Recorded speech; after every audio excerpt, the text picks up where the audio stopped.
Baik, terima kasih. Assalamualaikum warahmatullahi wabarakatuh. Saya Rizky Aulia Hibatullah dengan NIM 2305140012. Jadi, saya di sini sebagai moderator dalam akan moderator dari kelompok 6 yang akan menyampaikan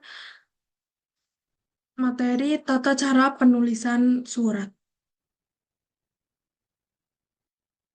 Itu.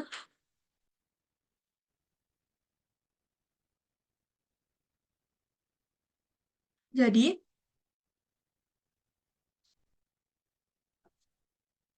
saya dengan kelompok 6 akan memberikan materi cara penulisan surat yang beranggotakan satu Rashid Rifano, dua Arfan Rizky, ketiga Muhammad Fajar, keempat Muhammad Rafli, kelima Muhammad Naufal Yafwan, keenam Afis Nur Amizah, ketujuh Anggi Natasha Aisyah, kedelapan Nailah Sekar Syarifirah, kesembilan Lutfiana Ismat, ke-10 Rizky Aulia Hibatullah. Oke. Yang pertama kita mulai dari pengertian surat. Apa sih pengertian surat? Jadi teman-teman, pengertian surat secara umum merupakan sebuah sarana komunikasi yang digunakan untuk menyampaikan informasi secara tertulis dari suatu pihak pada pihak lainnya, bertujuan untuk memberikan maksud pesan yang terkandung di dalam dari pengirim. Pada umumnya, informasi yang diberikan terdiri dari pemberitahuan, permintaan, pengantaran, tugas, perintah, perjanjian, pesanan, dan masih banyak lagi lainnya. Kemudian, ada pengertian surat berdasarkan para ahli. Yang pertama, ada pengertian surat berdasarkan Y.S. Marriott tahun 2000 yang menyatakan bahwa pengertian surat merupakan alat komunikasi secara tertulis atau sarana yang dipakai guna menyampaikan sebuah informasi maupun pernyataan secara tertulis dari pihak pengirim pada pihak penerima. Kedua, pengertian surat berdasarkan Hidayat tahun 2000 menyatakan bahwa surat merupakan sebuah kertas sehelai atau lebih dan dituliskan suatu berita maupun pernyataan atau sesuatu lainnya yang ingin dinyatakan untuk pihak lain. Selanjutnya, ada jenis-jenis surat yang dibagi menjadi 3, yaitu surat pribadi, surat dinas, dan surat resmi. Jadi, teman-teman dapat dilihat perbedaan antara ketiga jenis surat tersebut dan bisa lihat dan dianalisis bagaimana surat pribadi, surat resmi, dan surat dinas. Untuk selanjutnya akan dijelaskan oleh rekan saya. Terima kasih.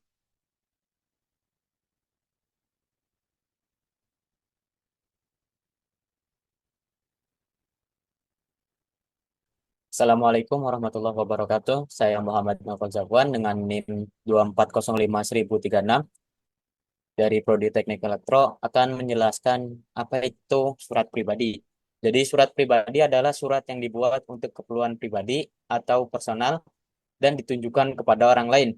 Jadi fungsi utama dari surat pribadi meliputi untuk mengekspresikan diri, menyampaikan ide atau gagasan secara bebas, dan menyampaikan pesan pribadi kepada orang terdekat seperti teman ataupun keluarga.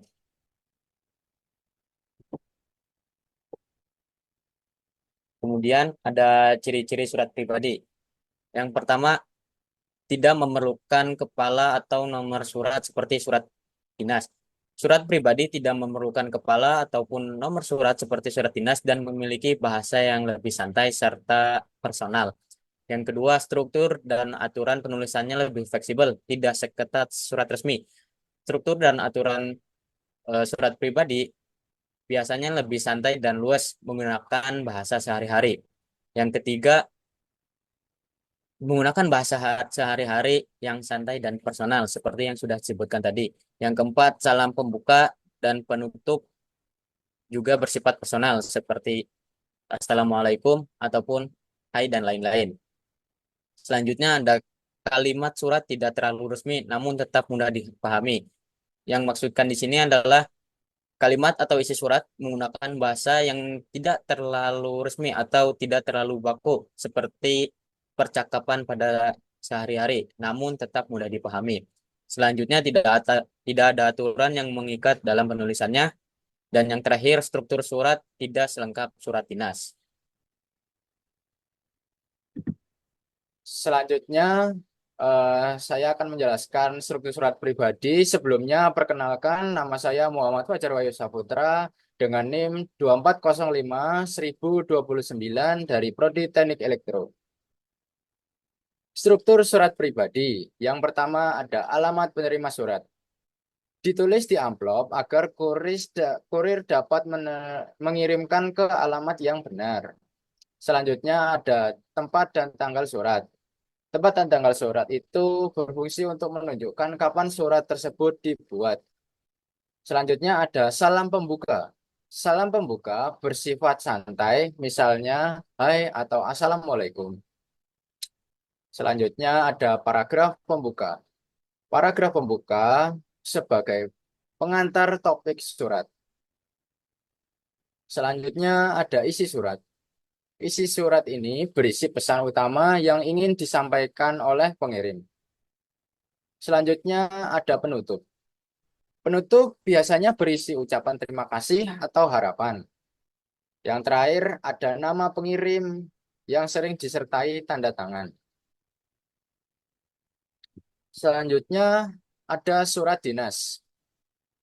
Surat dinas adalah surat resmi yang dikeluarkan oleh sebuah instansi atau lembaga yang berisi hal-hal yang berhubungan dengan kepentingan kedinasan atau lembaga tertentu.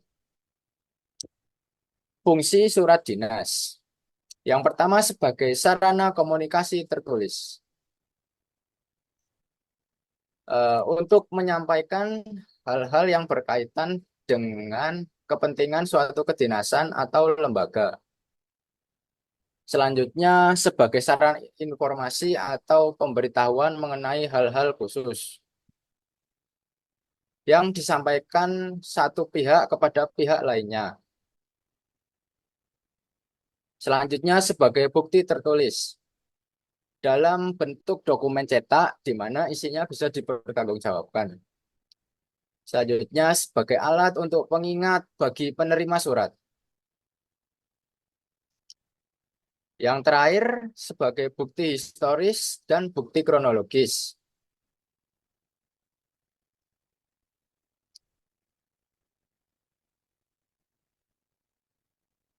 Ciri surat dinas. Oke, saya akan melanjutkan penjelasan dari Mas Fajar. Perkenalkan, nama saya Muhammad Rafli Ramadan dengan NIM 2405-1034. Surat dinas memiliki ciri-ciri sebagai berikut. Yang pertama, surat dinas menggunakan bahasa yang baku. Yang kedua, disempurnakan. Yang ketiga, dilengkapi dengan kop surat. Dibuat dengan bahasa yang singkat, padat, dan efektif, serta mudah dipahami konteksnya. Yang kelima, tidak menggunakan bahasa implisit, namun bahasa eksplisit. Bahasa eksplisit di sini bermaksud adalah bahasa yang jelas dan tidak bertele-tele. Yang selanjutnya, tercantum nomor surat, perihal tanggal, alamat tujuan, dan lampiran jika tersedia. Yang selanjutnya, dilengkapi dengan stempel atau cap khusus. Dan yang terakhir, dilengkapi salam pembuka dan salam penutup. Berikutnya, untuk struktur dari surat dinas ada 11. Yang pertama ada kepala surat atau kop surat.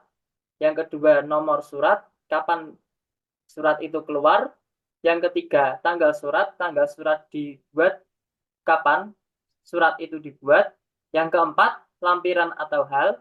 Yang kelima alamat tujuan, surat itu akan ditujuankan kepada siapa dan di mana. Yang keenam terdapat salam pembuka. Pada surat dinas, salam pembuka bersifat formal. Biasanya selamat pagi dan yang terhormat. Yang ketujuh terdapat isi surat. Yang kedelapan salam penutup. salam penutup sendiri biasanya berupa terima kasih atas perhatian. Yang ke-9, tanda tangan pengirim surat. Yang 10, tebusan. Dan yang terakhir terdapat inisial atau kode singkatan nama dari pengirim.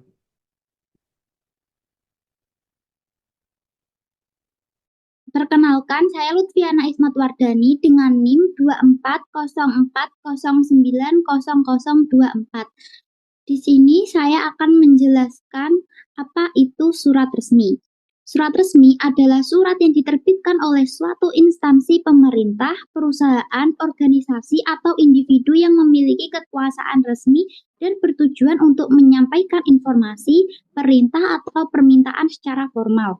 Surat resmi biasanya ditandatangani oleh pimpinan atau pejabat yang berwenang dan ditujukan kepada pihak lain yang juga berwenang. Fungsi surat resmi yaitu yang pertama, untuk menyampaikan suatu informasi penting kepada pihak berwenang. Dalam hal ini biasanya seperti perusahaan dan pemerintah. Yang kedua, mengirim perintah atau pernyataan. Yang ketiga, membuat komitmen. Surat resmi biasanya digunakan untuk melakukan kontrak kerja. Yang keempat, meminta izin atau persetujuan. Surat resmi digunakan untuk meminta izin atau persetujuan oleh pihak berwenang. Next. Ciri-ciri surat resmi. Surat resmi sendiri memiliki ciri-ciri yang sama dengan surat dinas, karena memang keduanya sama. Yang membedakan antara surat resmi dan surat dinas ialah surat resmi ditulis oleh seseorang dengan pemegang kekuasaan secara resmi, sedangkan surat dinas hanya ditulis oleh suatu instansi. Struktur surat resmi. Karena memiliki ciri-ciri yang sama dengan surat dinas, surat resmi juga memiliki struktur surat yang sama dengan surat dinas, yang berbeda pada pengisian strukturnya. Seperti contoh, pada kepala surat. Pada surat resmi mencantumkan nama instansi, organisasi, alamat, dan logo di bagian atas. Sedangkan surat dinas juga mencantumkan nama instansi, tetapi umumnya lebih formal dan terstandarisasi dengan kebijakan instansi. Yang kedua, nomor surat. Pada surat resmi tidak selalu mencantumkan nomor surat, dan pada surat dinas selalu mencantumkan nomor surat. Assalamualaikum warahmatullahi wabarakatuh. Pertama-tama, izinkan saya memperkenalkan diri terlebih dahulu. Nama saya Naila Sekar Safira, biasa dipanggil Naila. NIM saya itu 24040900022.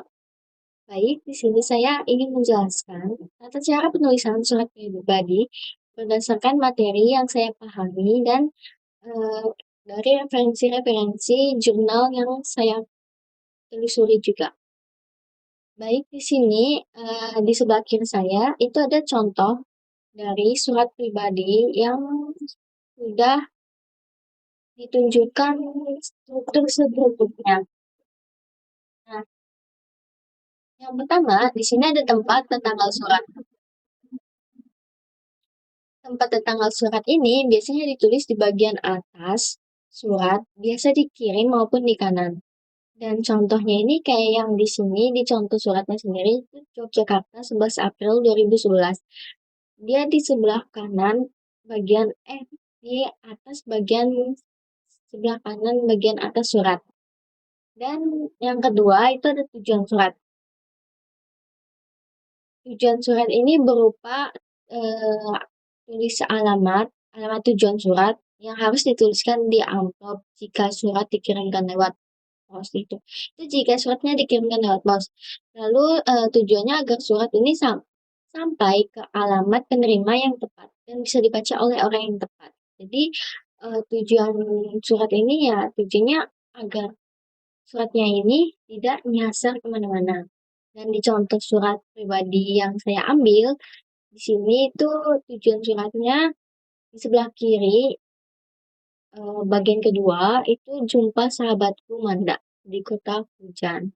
Jadi dikasih alamat gitu ya, mau dikirim ke mana gitu. Dan mau tujuannya ke siapa, kayak misalnya ke orang tua, sahabat, atau siapapun itu. Lalu yang ketiga ada salam pembuka. Yang ketiga ada salam pembuka. Nah, salam pembuka ini sama dengan surat resmi. Surat pribadi pun sama, membutuhkan salam pembuka untuk mengawali maksud dan tujuan surat tersebut. Salam pembuka ini sangat beragam ya teman-teman. Tergantung seperti apa hubungan si pengirim dengan si penerima dan seperti apa gaya bahasa yang mereka gunakan dalam komunikasi mereka secara langsung. Jadi salam pembuka ini bisa formal ataupun non formal. Misalnya yang lebih tua itu lebih baik formal, tapi kalau yang kayak teman atau sahabat itu ya non formal juga tidak menjadi masalah karena kan ini surat pribadi bukan surat resmi. Kemudian ada pembuka surat. Yang keempat ada pembuka surat. Nah, pembuka ini ya basa-basi seorang penulis untuk si penerima.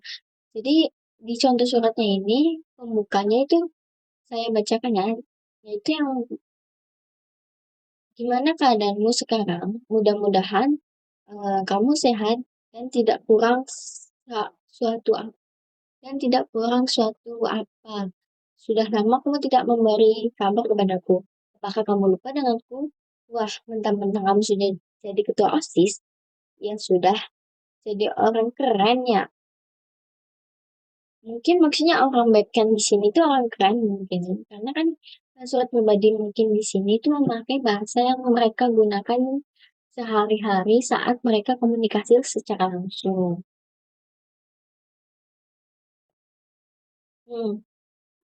Jadi pembuka surat ini kalau di surat pribadi itu bisa secara formal maupun informal.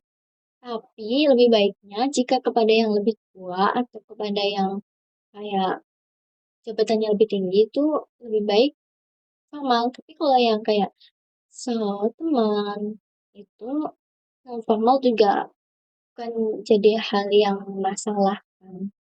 Lalu di sini ada isi surat.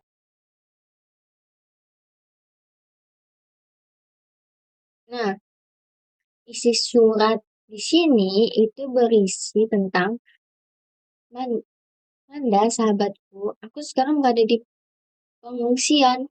Lahar Merapi melanda kotaku, kota kelahiran kita, hingga keadaan porak-porak melanda. Rumah, sawah, dan ternak keluargaku habis tak tersisa. Untunglah semua keluargaku selamat, walau rumah kami rata dengan tanah. Doakan ya, semoga keluargaku tabah dalam menerima cobaan ini. Jadi, sudah kita bisa simpulkan sendiri dari isi surat ini, kalau si surat pribadi, contoh surat pribadi ini, itu menceritakan si Maya, nama pengirim, itu sedang menceritakan kehidupannya yang sekarang sedang terjadi. Jadi masalah yang dia sedang alami, dia curahkan kepada sahabatnya ini yang kepada sahabatnya ini yaitu Manda yang mungkin kebetulan mereka ini sedang tidak dalam satu kota, jadi mereka surat-suratan. Lalu yang kelima ini ada penutup surat. Nah, penutup surat di sini itu bahasanya tidak formal ya teman-teman. Di sini penutup suratnya itu saja dulu ya. Kabar dariku, salam hormatku untuk kedua orang tuamu. Dan salam manisku untuk Mas Indra. Sampai jumpa di liburan yang akan datang. Nah, isi surat ini kayak sebenarnya kayak isi surat penutup surat di sini tuh kayak ya gitu deh, kayak nggak formal gitu lah. Pokoknya kalau di surat pribadi itu rata-rata semua isinya itu nggak formal kata-katanya. Jadi kita masih bisa memikirkan untuk mengirim surat pribadi itu ya, banyak kata juga tidak menjadi masalah gitu kan. Lalu yang ke-8 di sini di bagian kanan itu ada nama pengirim. Yang pertama itu ada ada salam penutup terlebih dahulu. Kayak misalnya ya bisa formal maupun non formal. Kalau di sini tuh non formal ya teman-teman, karena dia menggunakan sahabatmu doang gitu. Lalu yang ke-8 ada nama pengirim dan tanda tangan. Cuman di sini dicontoh itu tidak ada tanda tangan. Jadi ya gak apa-apa sih seharusnya, soalnya kan ini surat pribadi. Jadi bukan hal yang harus dimasalahkan gitu loh. Kecuali kalau setahu saya kalau surat formal atau surat dinas itu wajib banget untuk dikasih tanda tangan. Dan sekian dari penjelasan saya mengenai tata cara penulisan surat pribadi. Kurang lebihnya. Terima kasih. Melanjutkan presentasi sebelumnya, izin memperkenalkan diri. Perkenalkan, nama saya Anggi Natasha Aisha dengan NIM 2405130033 dari Prodi Pendidikan Tata Kecantikan, dan rekan saya. Perkenalkan, nama saya Afis Nur Azima dengan NIM 2405130036 dari Prodi Pendidikan Tata Kecantikan. Di sini kami akan membahas mengenai tata cara penulisan surat dinas. Yang pertama, terdapat kop surat. Kop surat merupakan sebuah identitas lembaga organisasi pembuat surat. Adapun struktur dari kop surat ini harus mengandung beberapa hal berikut. Yang pertama, logo atau lambang lembaga atau instansi jika ada. Yang kedua, nama instansi. Yang ketiga, alamat instansi. Dan yang keempat, nomor telepon, fax mail, atau email. Yang kedua, terdapat tempat dan tanggal surat. Lokasi penulisan tempat dan tanggal surat biasanya berada di pojok kanan atas sejajar dengan nomor surat. Nama tempat biasanya ditulis mendahului tanggal surat. Penulisan nama tempat dan tanggal dipisah dengan tanda koma dan diakhiri dengan tanda titik. Contohnya seperti yang ada di samping. Kemudian ada nomor surat. Surat dinas ditandai dengan adanya nomor surat, kode, dan tahun. Biasanya, setiap instansi memiliki kode atau urutan penulisan nomor surat yang berbeda-beda. Nomor surat sangat penting dalam pembuatan surat resmi karena akan menjadi identitas yang membedakan antara satu surat dengan surat yang lainnya. Kemudian yang keempat, terdapat lampiran. Lampiran surat adalah dokumen tambahan yang disertakan bersama surat utama. Lampiran surat dapat berupa teks seperti daftar riwayat hidup, kwitansi, clipping koran, maupun berupa gambar seperti foto. Lampiran ditulis secara singkat maupun lengkap dan tidak disebutkan dengan angka melainkan huruf. Namun, jika tidak ada, lampiran dapat dituliskan dengan di-strip.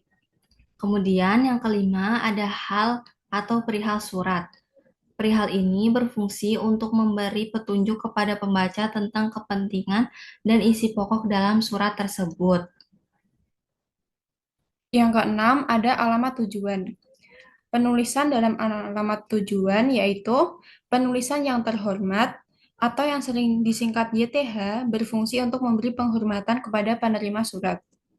Sebutan bapak, ibu, atau saudara hanya berlaku pada nama orang dan tidak digunakan pada nama instansi maupun jabatan tertentu. Yang ketujuh, salam pembuka. Tujuan salam pembuka adalah membuka pembicaraan dalam surat tersebut. Penulisan harus diakhiri dengan penggunaan tanda baca koma seperti pada gambar. Yang kedelapan, ada isi surat. Dalam isi surat ini terdapat beberapa bagian yang harus ada, seperti pembuka, bagian inti, dan penutup. Yang kesembilan adalah penutup. Biasanya, penutup ini berisi beberapa kata yang pada umumnya untuk menambah kesantunan dalam berkomunikasi. Yang ke-10, pengirim dan tanda tangan. Surat dinas dianggap sah jika ditandatangani oleh pejabat yang berwenang, yaitu pemegang pimpinan suatu instansi, lembaga, ataupun organisasi. Nama jelas penanda tangan dicantumkan di bawah tanda tangan dengan hanya huruf awal setiap kata ditulisi dengan huruf kapital tanpa diberi kurung dan tanpa diberi tanda baca apapun. Di bawah nama penanda tangan dicantumkan nama jabatan sebagai identitas penanda tangan tersebut. Jika akan dicantumkan pula nomor induk pegawai pejabat yang bersangkutan, pencantumannya di antara nama jelas dan jabatan. Akan tetapi sebenarnya pencantuman NIP bukan merupakan suatu keharusan. Yang terakhir yaitu tebusan. Tebusan adalah bagian surat yang dipakai untuk menunjukkan adanya pihak atau orang lain yang juga menerima surat itu selain penerima surat. Sekian penjelasan dari kami. Terima kasih. Lanjutkan presentasi sebelumnya. Sebelum perkenalkan, nama saya Rashid Rifan Nugroho dengan NIM 24050200091 dari Prodi Teknik Sipil, dan rekan saya Arfan Rizky Saputra, NIM-nya 24050200103 dari Prodi Teknik Sipil. Ya, pertama kita ada tata cara penulisan surat resmi. Penulisan surat resmi terbagi menjadi 10 bagian. Yang pertama adalah kop surat. Kop surat itu merupakan identitas lembaga organisasi pembuat surat. Adapun struktur dari kop surat ini harus mengandung beberapa hal berikut ini, yaitu pertama adalah logo atau lembaga dari instansi, yang kedua adalah nama dari instansi tersebut, ketiga alamat dari instansi tersebut, dan keempat nomor telepon, fax mail ataupun email, seperti yang tertera di layar berikut. Ada semuanya. Dan yang kedua adalah nomor surat. Nomor surat itu pertama menunjukkan ini 251 adalah nomor urut suratnya, dan distrik itu nomor kode suratnya. Yang ini 7 itu adalah bulan dan tahun diterbitinnya surat tersebut. Yang ketiga adalah tanggal surat. Tanggal surat itu menandakan tanggal pembuatan surat itu atau tanggal diluncurkannya surat tersebut. Yang keempat ada lampiran. Lampiran itu biasanya disertakan jika ada informasi tambahan seperti laporan kegiatan, susulan acara, foto lokasi atau acara dan sebagainya. Namun jika tidak ada lampiran yang disertakan, Anda bisa menstrip pada bagian tersebut. Dan yang kelima perihal. Perihal adalah struktur hal atau perihal. Ini penting untuk dituliskan agar penerima bisa memahami tujuan untuk pengirim. Anda bisa menuliskan seperti berikut. Kayak perihal pengumuman. Berarti tujuannya dibuat surat resmi tersebut untuk pengumuman. Yang keenam adalah alamat tujuan.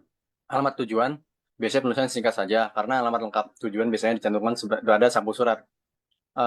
Ada beberapa kaidah penulisan harus diperhatikan dalam penulisan alamat tujuan. Yang pertama, penggunaan kepada tidak perlu ditulis karena mengandung kemubaziran. Dan kedua, penulisan yang terhormat bisa disingkat sebagai YTH, berfungsi untuk memberi penghormatan kepada penerima surat seperti atasan, relasi kerja, atau teman. Yang ketiga, sebutan bapak, ibu, dan saudara hanya berlaku pada nama orang, tidak berlaku pada nama instansi ataupun nama jabatan. Dan yang selanjutnya akan dijelaskan oleh rekan saya. Oke, terima kasih. Dan yang selanjutnya ada salam pembuka, yaitu dituliskan untuk menyapa penerima secara sopan dan resmi. Dan jangan lupa juga untuk cantumkan tanda koma di akhir kalimat pembuka. Anda bisa menggunakan kalimat contohnya dengan hormat, salam sejahtera, dan sebagainya. Selanjutnya ada isi surat. Pada bagian inti ini, pastikan pesan yang ingin disampaikan berisi informasi padat dan jelas. Bagian isi dibagi lagi menjadi 3, yaitu pembuka, isi, dan penutup. Pada bagian pembuka, Anda bisa menuliskan latar belakang penulisan pesan. Lalu bagian isi bisa dijelaskan informasi detail mengenai kegiatan acara pernyataan resmi atau laporan yang ingin disampaikan.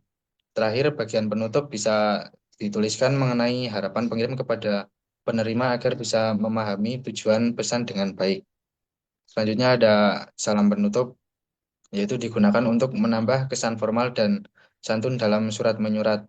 Umumnya kalimat penutup ini ditulis dengan singkat dan padat seperti contoh, demikian surat ini kami sampaikan atau kami ucapkan terima kasih untuk perhatiannya. Selanjutnya ada pengirim surat, merupakan bagian yang memuat identitas pengirim surat yang meliputi nama lengkap, tanda tangan, data jabatan, nomor induk, nomor registrasi, prajurit, dan cap atau stempel dari instansi terkait. Dan terakhir ada tembusan surat, yaitu yang memuat informasi mengenai instansi lain yang juga menerima salinan dari surat resmi yang dikirimkan kepada penerima utama. Oke, kesimpulannya dari materi kita kali ini, yaitu setiap jenis surat memiliki tujuan dan tata cara penulisan yang berbeda. Surat pribadi ditulis dengan bahasa santai, surat resmi menggunakan bahasa kaku dan format standar. Sedangkan surat dinas mengikuti format baku dengan elemen formal khusus. Pemahaman akan jenis dan aturan ini akan membantu kita berkomunikasi efektif dan profesional sesuai kebutuhan. Sekian presentasi dari kelompok kami. Kalau jika ada salah kata dalam saat presentasi, mohon maaf. Sekian, terima kasih. Wassalamualaikum warahmatullahi wabarakatuh. Dan ini adalah referensi yang kami pakai untuk membuat PPT kali ini. Terima kasih sebelumnya. Wassalamualaikum warahmatullahi wabarakatuh.